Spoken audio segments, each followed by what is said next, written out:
It's Divas That Care Radio. Stories, strategies, and ideas to inspire positive change. Welcome to Divas That Care, a network of women committed to making our world a better place for everyone. This is a global movement for women, by women, engaged in a collaborative effort to create a better world for future generations. To find out more about the movement, visit divasthatcare.com after the show. Right now, though, stay tuned for another jolt of inspiration. Well, hey, everyone. Welcome back to the Divas That Care. I'm Candace Gish. I'm so excited you've all tuned in today's program. I have a great guest coming on today. I haven't had the chance to interview her in a while, and I'm excited to hear what's been happening with her. If this is your very first time tuning into the Divas That Care, a big shout out to all of you, and thank you so much. You know, our show has been running now for 10 years, and we have so many amazing women as hosts on our program at divasthatcare.com. So make sure that you check out their shows and their amazing guests. Okay, everyone, our guest today is Michelle Wright. And I am beyond excited to have Michelle on. She is absolutely extraordinary, and she always has so many amazing things to share with all of us. So welcome back to the show, Michelle. I'm so happy to have you. I'm so happy to be here, Candace. It's always so much fun to get on this call with you. It is so much fun. You know what? We always have a great time. But before we kind of dive into our program today, would you mind spending a couple of minutes sharing a little bit about yourself? Yeah, absolutely. So I live in a small community northeast of Edmonton, Alberta, Canada. We're about 4,000 in the county, and I've been out here on a ranch raising quarter horses and paint horses for the last 20 years with my husband.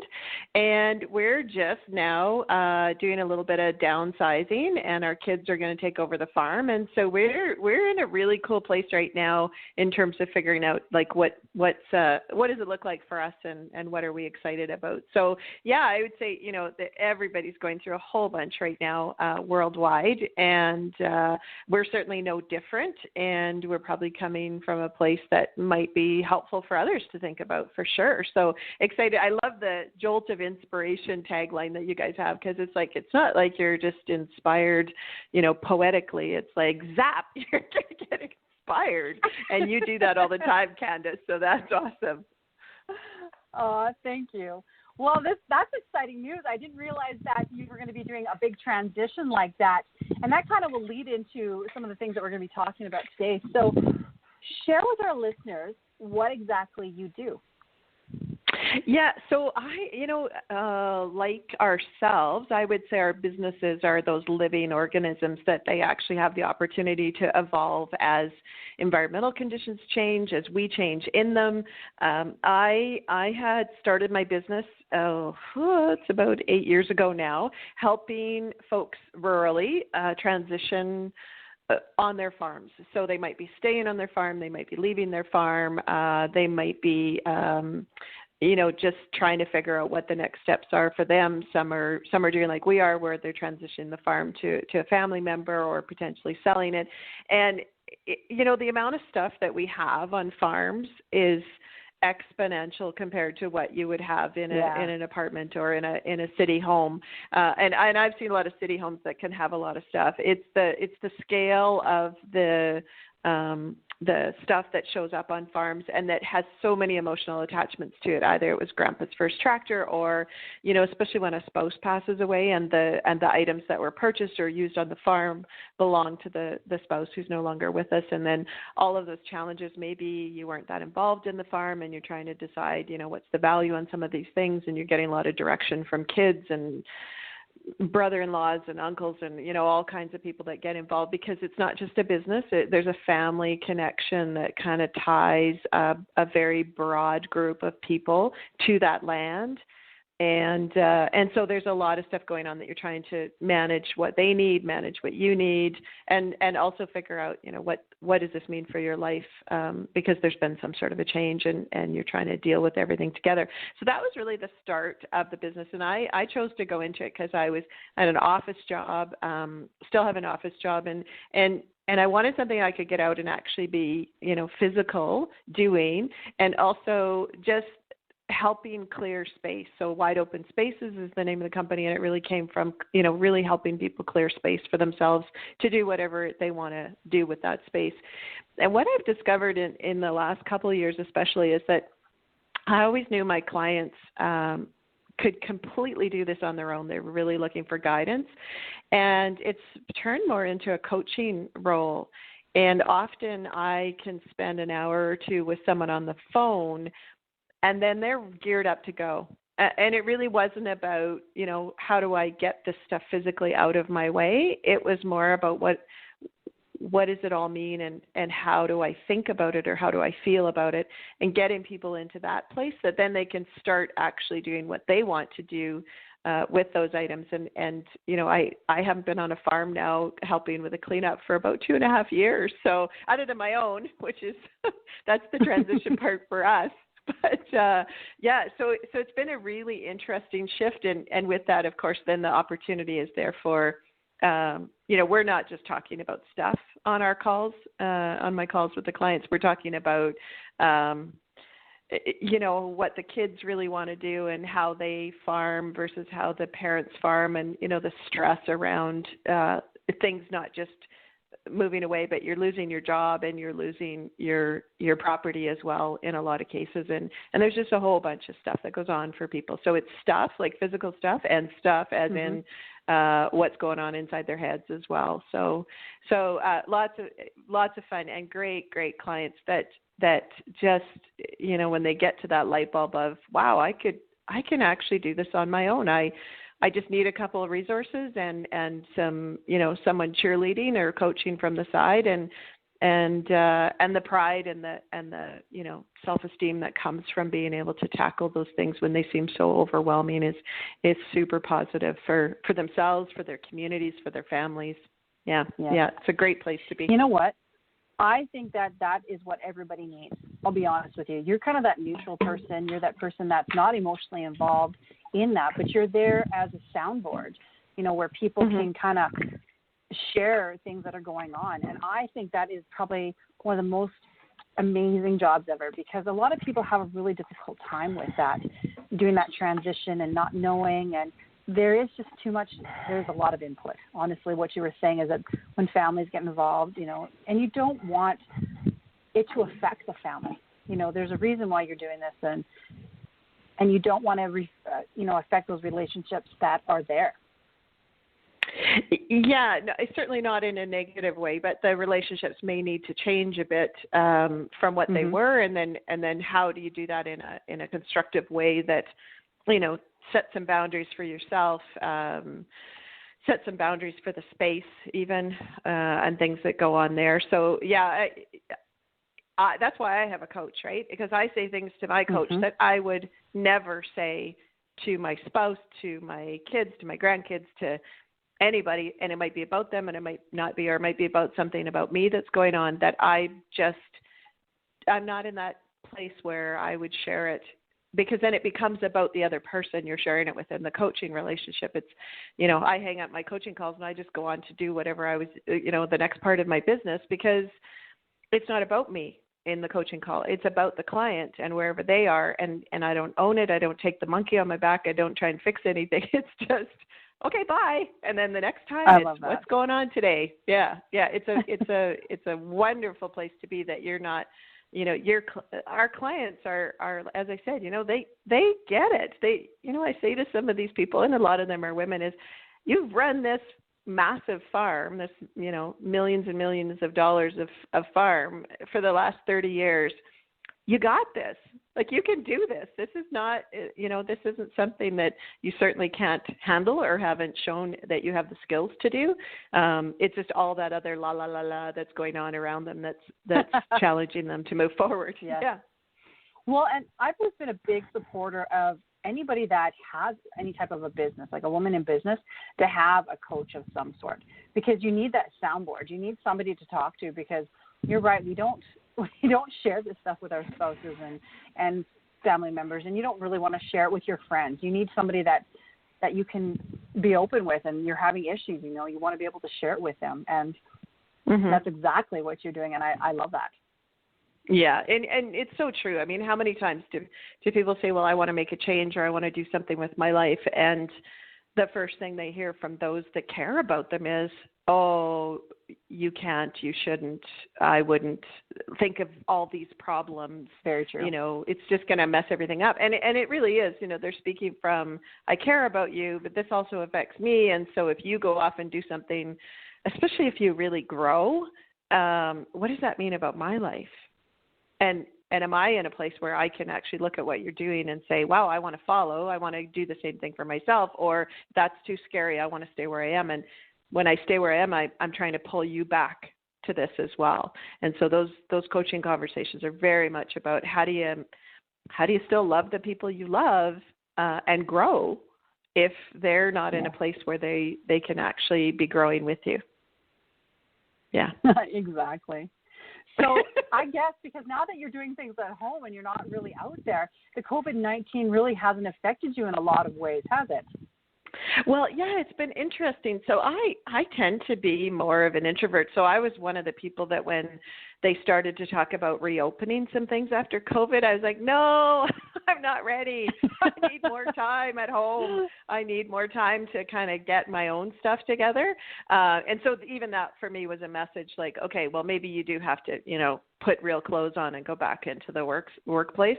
But it gave me a message about, well, what is it really about that? Like, am I not the community work that I do for our region? So I'm a community development officer and I help businesses and I help individuals and I help the community groups. And it's all about really helping our community be sustainable.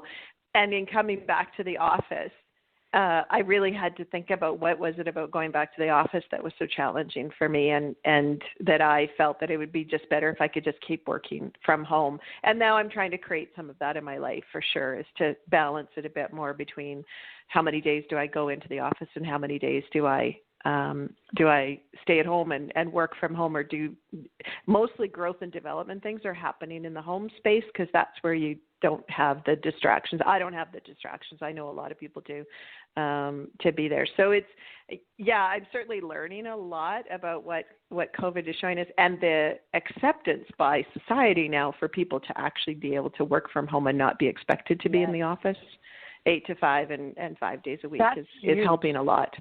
Yeah. And not just them saying it to me, but me saying it to myself about what's acceptable for me and what's the context that I've been living with around being in the office. It's a whole new mind frame, isn't it? You know, people are really looking outside the box and thinking things. I was mentioning this to a person earlier today that, you know, even with my dad, he works for the government. Well, the government is now having a lot of their people staying at home. And, you know, it was a big adjustment for him trying not to go to the office and to work at home. But he's like, I really actually enjoy this. The more that I've done it, I've enjoyed doing it. And I think good for you. You know, there's something about having your own space that, you know, if you can work and not get distracted in doing other things, you can probably accomplish a lot more in a shorter period of time. And that's what I've always found as, you know, being an entrepreneur and working at home myself, is that I always had, if I had to do something, then I focused really intently in that shorter period of time to get things done. And settling some other things. And, you know, it's kind of that, you know, people laugh about, well, you know, my house is cleaner, or I'm spending more time with my kids and interacting with my kids, or whatever those things are. And I think that helps too with productivity, because then when you're there, you're there. When we're in the office, we tend to be in the office and our minds are there, or our minds are somewhere else saying, well, I should be doing this, or I have this list of things I need to get done at home, or, you know, being able to put the laundry on in the morning and then go sit for a couple hours on a Zoom call or whatever that might be. That's actually seems to be creating a lot more space in the hours that we have for the day.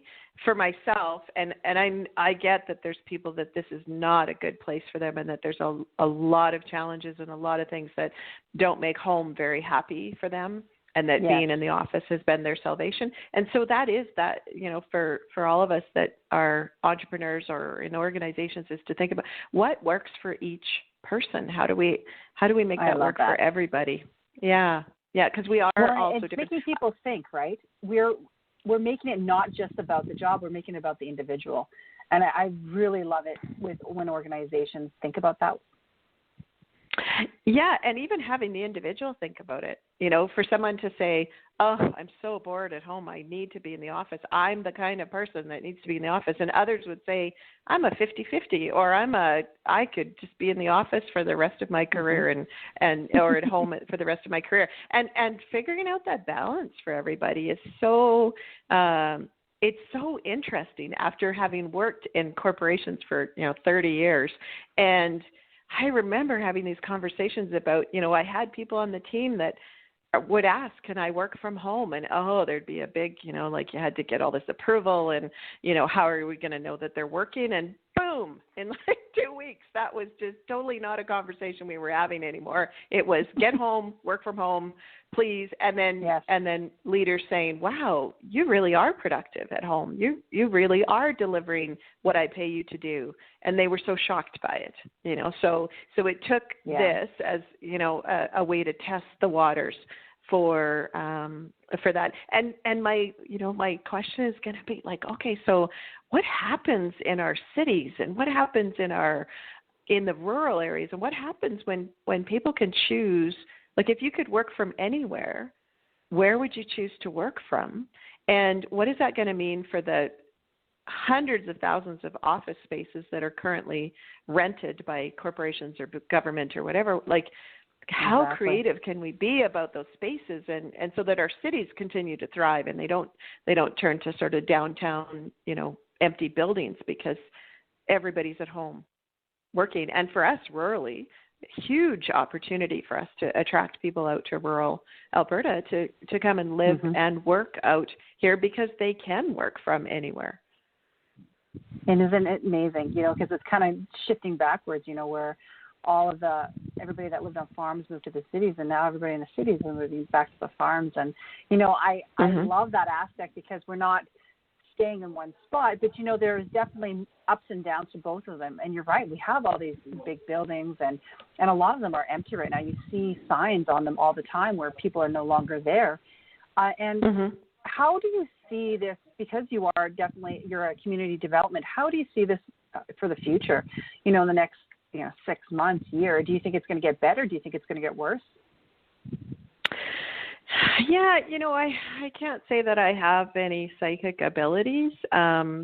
I think that better or worse is going to be a judgment call by every individual to say, is it better for me or worse for me?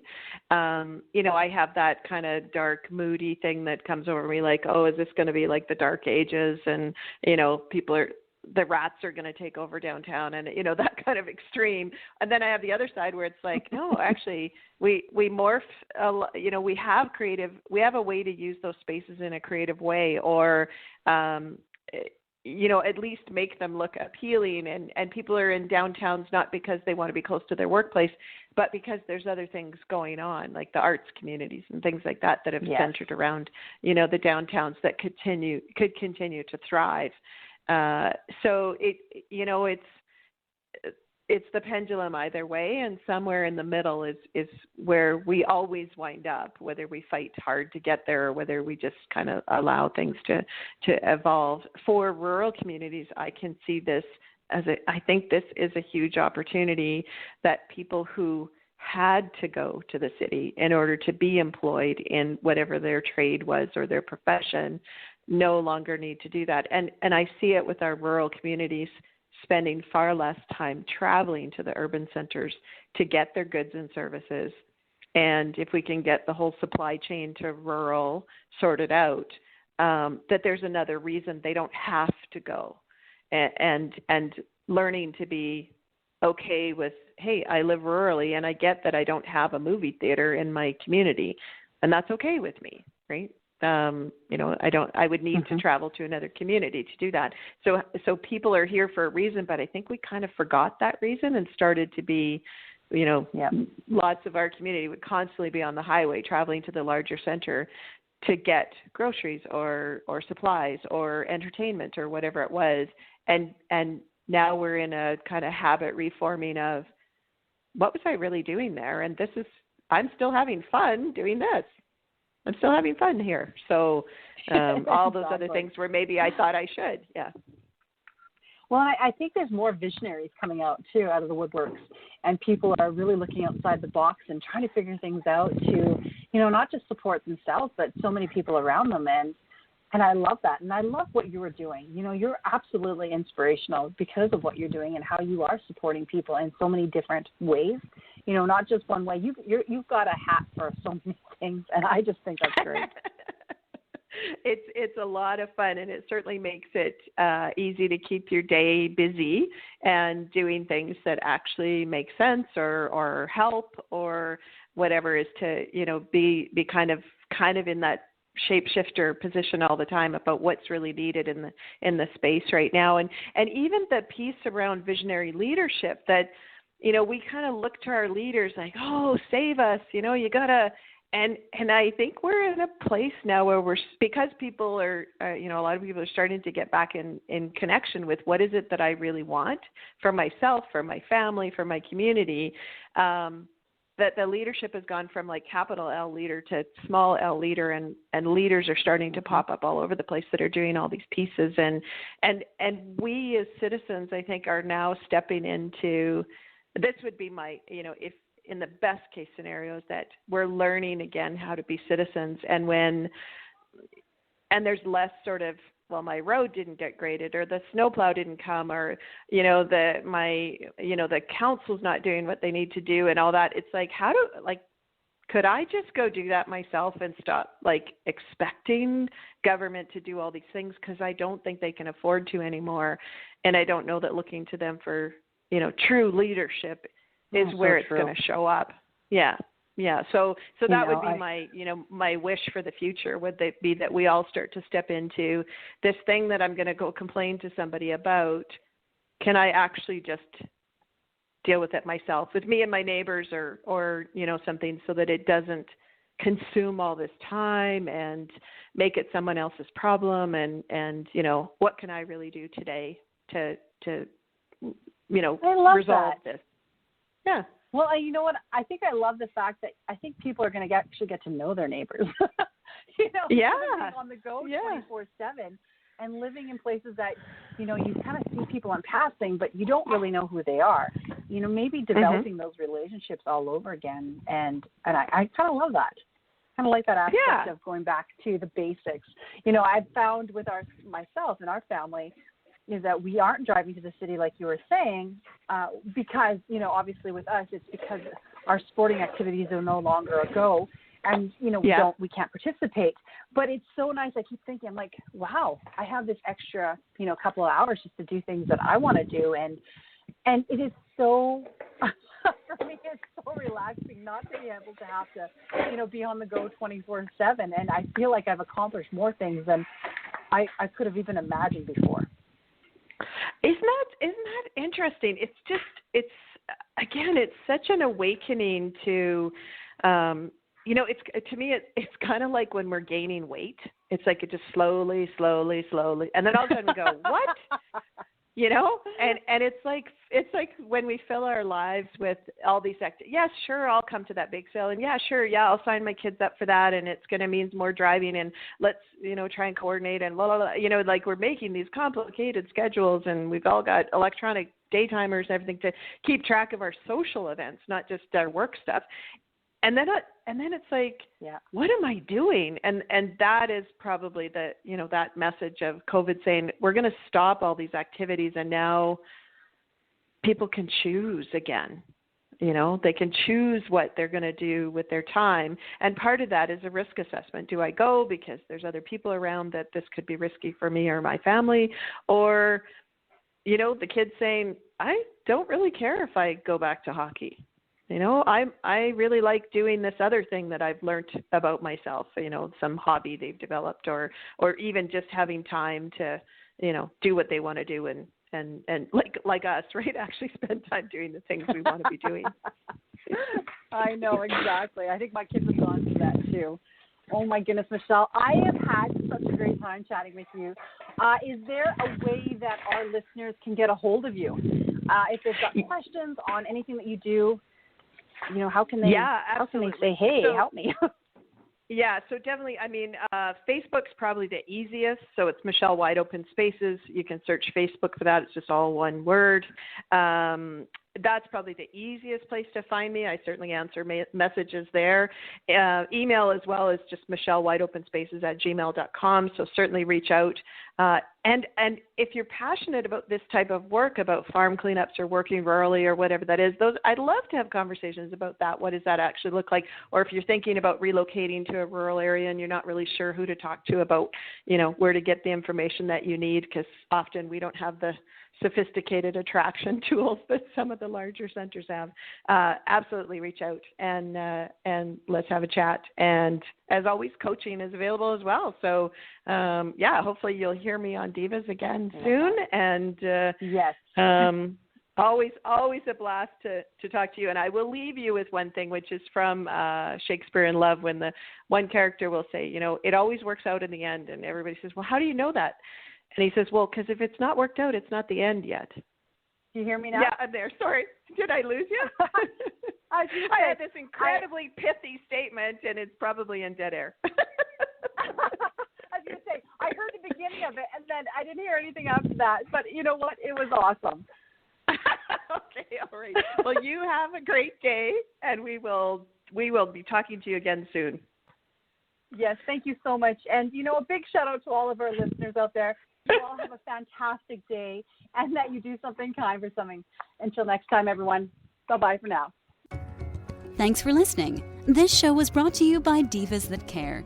Connect with us on Facebook, on Instagram, and of course on divasthatcare.com, where you can subscribe to our newsletter so you don't miss a thing.